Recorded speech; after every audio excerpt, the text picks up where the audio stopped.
Assalamualaikum warahmatullahi wabarakatuh. Nama saya Abidul Badul Rahman dengan NIM 20.214.0104. Di sini saya akan mempresentasikan laporan UAS mata kuliah pengembangan aplikasi terintegrasi. Nah, dari latar belakang. Bab 1 pendahuluan latar belakang.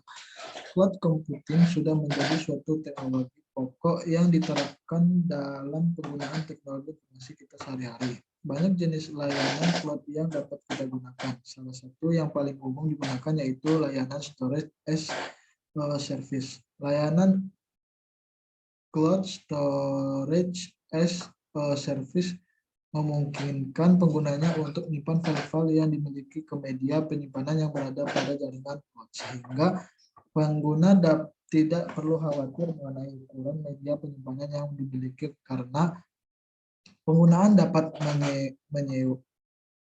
menyewa space penyimpanan dalam jumlah tertentu kepada penyedia layanan dan penyimpan file-file yang dimiliki ke dalam media penyimpanan tersebut. Dalam proses pelayanannya, pada setiap transaksi penggunaan storage as a service terdapat satu proses provisioning oleh sistem dari provider di mana terjadi proses konfigurasi agar user yang melakukan transaksi dapat menggunakan media penyimpanan cloud melalui akun yang sudah dibuat.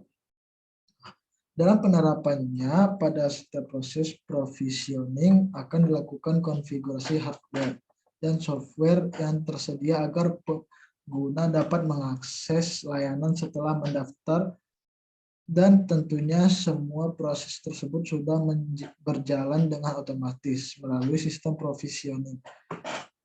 Pengurangan kapasitas hardware yang tersedia karena setiap akun yang dibuka membutuhkan sumber komputasi dan media penyimpanan, sehingga perlu adanya suatu sistem otomasi untuk mengatur konfigurasi pengguna hardware dan konfigurasi software yang akan digunakan oleh pengguna. Salah satu dari beberapa teknologi yang ada yaitu Kubernetes. Kubernetes dapat melakukan konfigurasi pada suatu jaringan mesin komputer yang disebut dengan cluster.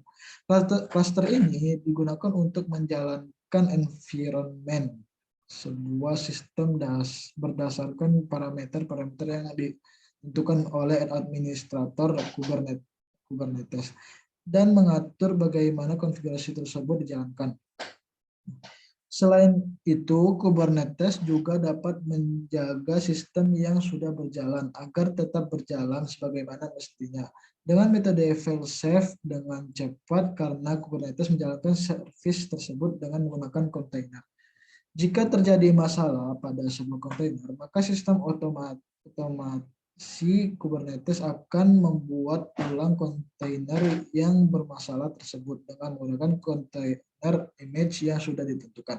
Kubernetes telah dikembangkan sedemikian rupa hingga dapat memenuhi tujuan pengembangannya, yaitu bagaimana sebuah sistem dapat berjalan dengan lebih efisien, di mana proses untuk deployment dan maintenance dilakukan menggunakan sistem otomasi dalam fitur Kubernetes, sehingga mengurangi tenaga manusia di dalamnya yang membuat waktu deteksi serta penanganan masalah menjadi jauh lebih cepat.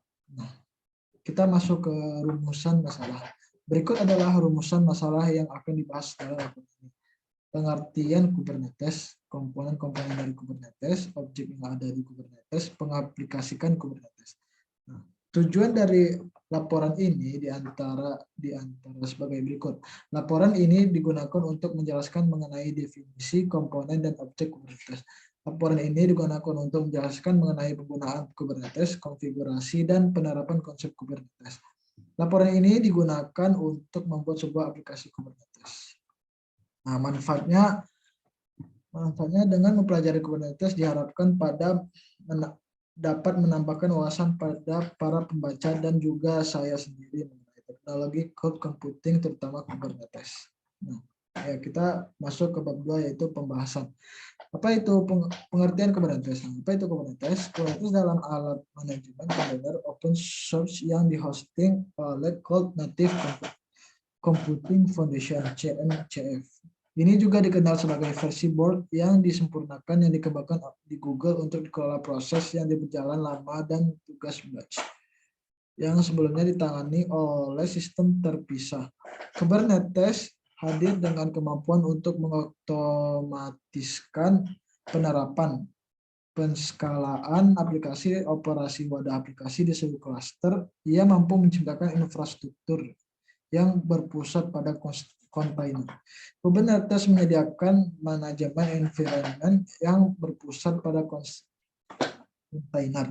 Kubernetes melakukan orkestrasi terhadap computing, networking, dan infrastruktur penyimpanan.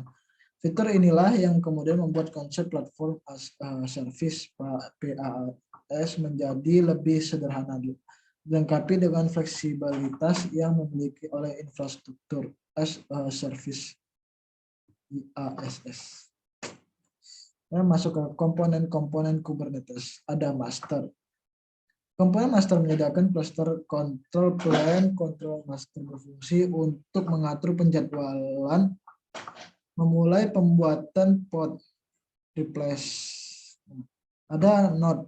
Komponen node jalan pada setiap node worker, menjaga pod yang berjalan dan menyediakan runtime untuk Kubernetes. Berikut komponen node. Ada kubelet, kubeproxy, container runtime. Ada add-ons. Add-ons adalah pod dan layanan yang mengimplementasikan fitur cluster. Nah, berikut adalah bagian dari add-ons: DNS, Web UI, Container Search Monitoring, Cluster Level Logging.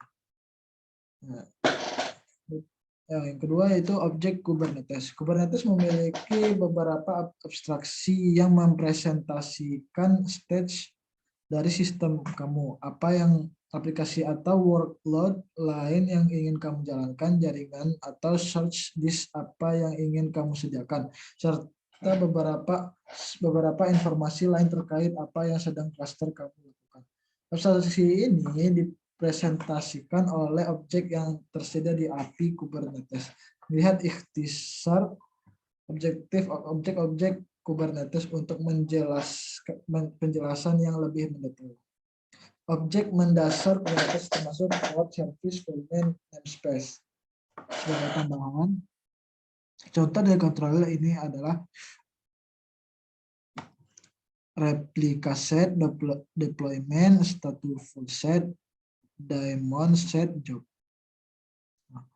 Apa ya kelebihan menggunakan Kubernetes? Nah, di sini kelebihannya yaitu satu, service discover and load balancing. Kubernetes bisa mengakses kontainer yang digunakan dengan nama DNS atau IP address server sendiri. Yang kedua yaitu automate rollouts and rollback deployment dapat menggunakan jenis file YAML. Ketiga itu self-healing, adanya Kubernetes dapat merestore kontainer yang gagal, mengganti serta memastikan kontainer sudah tidak bisa menanggapi request, serta tidak mungkin memberikan adanya traffic ke kontainer hingga kontainer benar siap dalam menerima request. Keempat yaitu secret and configuration management Kubernetes. Mempunyai kelebihan dapat menyimpang data sensitif yang Anda miliki, misal password, SSH case, token, SSH case, dan token. Nah, yang ketiga yaitu implementasi. Nah, sini alat dan bahan. Nah, alat yang kita buat, yang kita butuh yaitu alatnya adalah Ubuntu 64 bit. Bahannya itu web browser, koneksi internet, Windows PowerShell, Oracle VirtualBox. Nah, selanjutnya kita lanjut ke praktiknya. Yang pertama-tama kita menginstal Minikube dengan item page name Minikube, item types directory force info web request out file minikube X. Yang kedua itu menambahkan binary ke page dengan komen. Yang ketiga yaitu kita langsung memulai minikube dengan komen dengan minikube start. Begini tampilannya. Yang keempat itu memeriksa status minikube dengan komen minikube status. Ini juga tampilannya. Terus langsung masuk ke dashboard Kubernetes dengan komen minikube dashboard.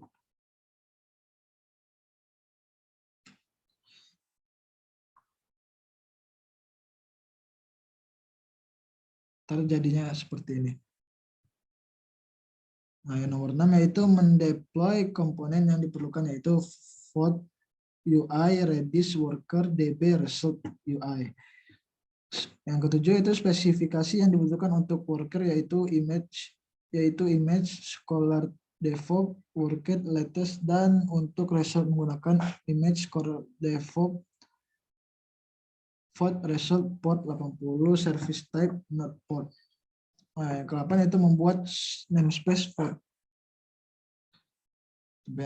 Begini, terus melihat namespace yang aktif, kemudian mendeploy file YAML ke namespace Vault.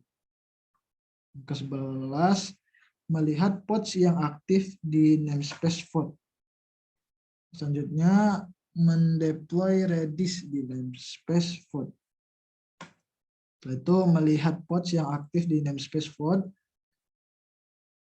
mendeploy DB ke namespace Vault, mendeploy result ke namespace Vault, mendeploy worker ke namespace Vault, membuat Vault service, membuat Redis service, membuat DB service, lalu membuat result service. Nah, verifikasi apakah semua sudah masuk ke dalam namespace Vault. Nah, kalau sudah, maka hasilnya akan seperti ini. Hasilnya seperti ini. Misalnya Lancelot versus Gusion. Nah,